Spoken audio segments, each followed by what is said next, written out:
विपिन त्यागी जी हैं जो इस मामले को देख रहे थे और सीनियर एडवोकेट हैं। सचिन जी बहुत लेट आया, लेकिन क्या लग रहा था कि बिल मिल पाएगा? हम सब जानते हैं कि सत्य परेशान हो सकता है लेकिन पराजित नहीं हो सकता, और ये जो केस है उसका एक उदाहरण है।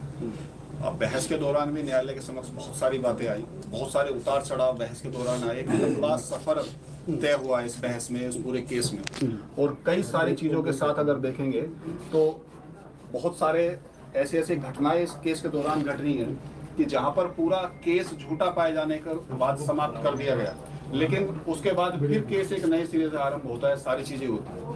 लेकिन माननीय न्यायालय, इसीलिए न्यायालयों की स्थापना की गई थी कि सारी चीजें कम से कम जब न्यायालय के सामने जाती हैं, कोर्ट के सामने जाती है, तो कोर्ट हर चीज को दूध का दूध और पानी का पानी साफ कर देता है। तो कोर्ट ने उन चीजों को माना, जमानत इसी आधार पर कोर्ट ने जमानत दी। क्या क्या आधार क्या है, बेस क्या है कि किन किन मामले को देखते हुए, मतलब हालांकि विरोध किया था कि जमानत नहीं मिलनी चाहिए, पावरफुल पर्सनैलिटी है? नहीं कराएंगे। पावरफुल पर्सनैलिटी का मतलब ये तो नहीं है कि वो व्यक्ति गलत ही है। जो व्यक्ति आपको पिछले इतने सालों से काम भी दे रहा है, सारी चीजें पर काम कर रहा है, आपको इतना सपोर्ट कर रहा है, और केवल मैंने सुबह भी कहा था कि उत्तर कुमार नहीं, वो उत्तम कुमार प्रदेश के, और अगर वो व्यक्ति लगातार हर जगह अपनी चीजों को बढ़ा रहे हैं, लोगों को प्रोत्साहन दे रहे हैं, तो उसका इस तरीके से मिसयूज चीजों में सामने आएगा। न्यायालय ने उन चीजों को भी कंसिडर किया। एफआईआर को इतना डिले ये एफआईआर हुई और जिसपे बहुत सारे जजमेंट्स कोर्ट के भी हैं, सारी चीजें भी हैं। एक्ट जिस तरीके से उसका SC/ST एक्ट का दुरुपयोग हुआ है, बहुत सारी चीजों को कोर्ट ने कंसिडर किया, उसके बाद ही जमानत दी।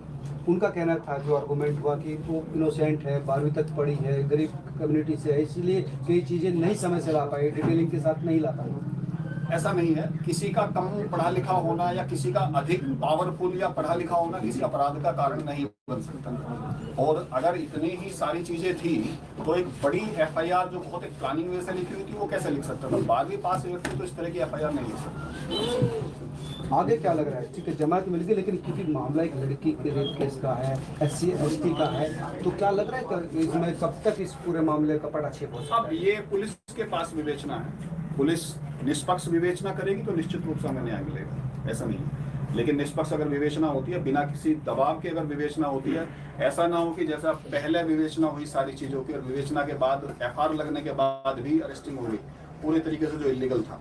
लेकिन अब क्योंकि फिर पुलिस विवेचना कर रही है और पूरे साक्ष्य पुलिस के पास है, तो पुलिस से भी ये अपेक्षा की जाएगी कि पुलिस इसमें चीजों को बिल्कुल क्लियर करे, ताकि एक नई सिस्टम को कोर्ट ये बताए कोर्ट के सामने, और पुलिस भी ये साबित करे कि जो सही है वही होगा, वो किसी के दबाव में नहीं होगा। वो कह रही थी कि शादी का झांसा देकर मेरे साथ संबंध बनाते रहे, कई जगह वीडियो है उनके पास, कई जगह ऑडियो है, साक्ष्य भी डिजिटल है, तो वो एक बड़ा मामला है। ऐसा कोई भी चीज न्यायालय के सामने नहीं आई है।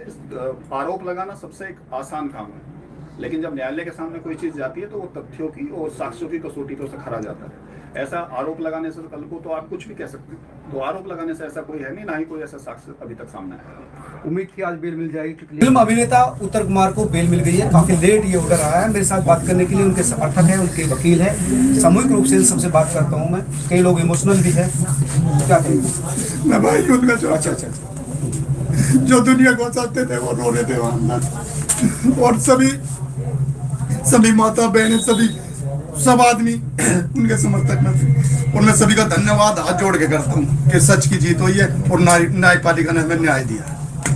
बस भाई साहब, इस तरह कई गंभीर आरोप लगे थे, बहुत ज्यादा। भाई साहब पूछ रहे आरोप तो कोर्ट सिद्ध करेगा, आरोप तो हमने, उसमें हमारा कुछ नहीं है, वो कोर्ट का है काम। आरोप का जवाब हमने देंगे।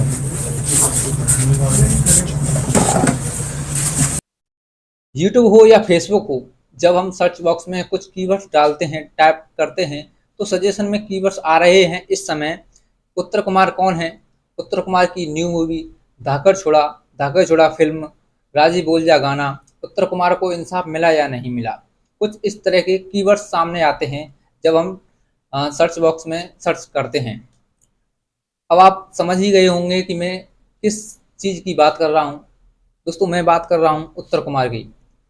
उत्तर कुमार को इंसाफ मिला है या नहीं मिला है, मैं वही बताने के लिए आया हूँ। दोस्तों, आप जानते हैं कि उत्तर कुमार के ऊपर किस अभिनेत्री ने किस तरह के गंभीर आरोप लगाए हैं। अब ये आरोप सही हैं या गलत हैं, इसका फैसला न्यायालय करेगी, अदालत करेगी। आज 25 सितंबर 2025 को सुनवाई थी अदालत में, माननीय कोर्ट में, और सुनवाई हुई। उस सुनवाई के दौरान उत्तर कुमार जी को बेल मिल गई है, यानी कि उनकी जमानत हो गई है। लेकिन जमानत होने का मतलब ये नहीं है कि वो इस केस से आज़ाद हो गए हैं।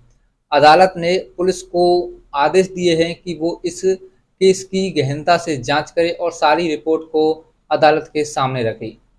अब दोस्तों, जो सारा का सारा केस है वो गाजियाबाद पुलिस को सौंप दिया गया है कि वो इस केस की निष्पक्ष तरीके से जांच करे, और जांच करने के बाद में जो भी सबूत इकट्ठे हों, उन सबूतों के हिसाब से ही जो न्यायालय है, जो अदालत है, वो न्याय करेगी।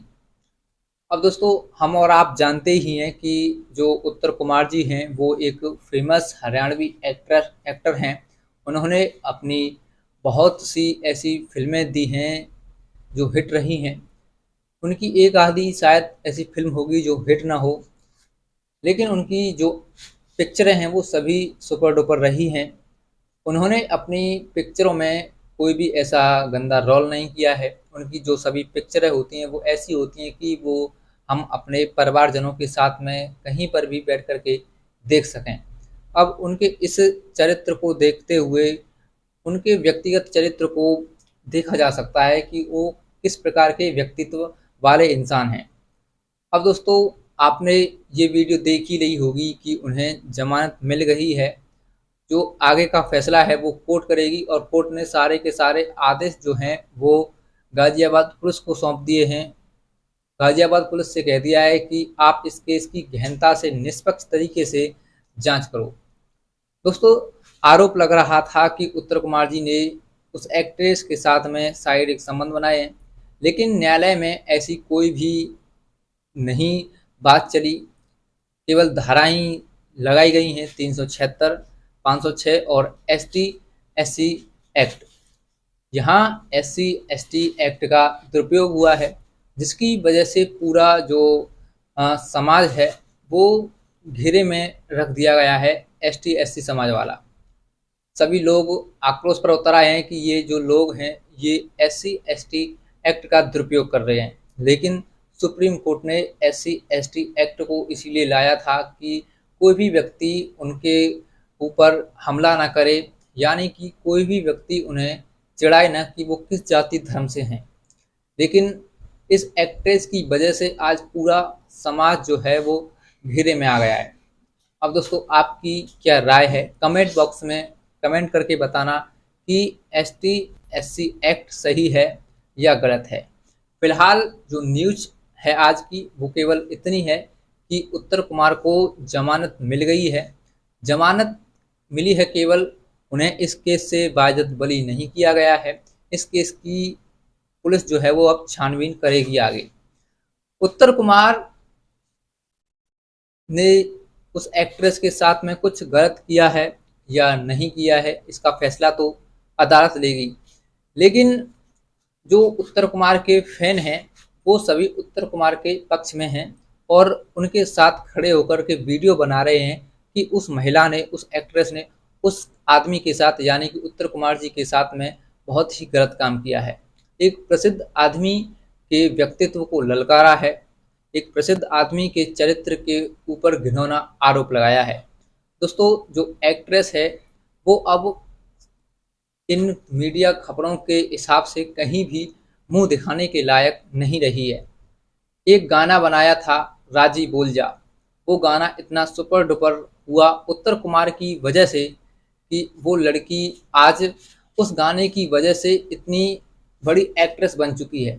लेकिन उसने इस गाने का दुरुपयोग किया और उत्तर कुमार के ऊपर ही गंभीर आरोप लगा दिए। अब दोस्तों, अब ये आरोप है या हकीकत है, इसका फैसला न्यायालय करेगी। आपसे केवल एक सीधा सा सवाल है, क्या कोई एक्टर ऐसा किसी महिला के साथ में दुर्व्यवहार कर सकता है, या कोई एक्ट्रेस एक जाने माने पहचाने हीरो या एक्टर के ऊपर ऐसा घिनौना इल्ज़ाम लगा सकती है? कमेंट बॉक्स में कमेंट करके बताएं कि उस लड़की के द्वारा लगाया गया इल्ज़ाम हकीकत में सही है या नहीं है। दोस्तों इस केस से जुड़ी हुई कोई भी अगर अपडेट आती है तो सबसे पहले आपके लिए लेकर आऊँगा। तब तक के लिए जय हिंद, जय भारत, और एक ही सवाल, आखिर कब तक। मिलता हूँ अगली ऐसी ही वीडियो में, तब तक देखते रहिए क्राइम वार्ता।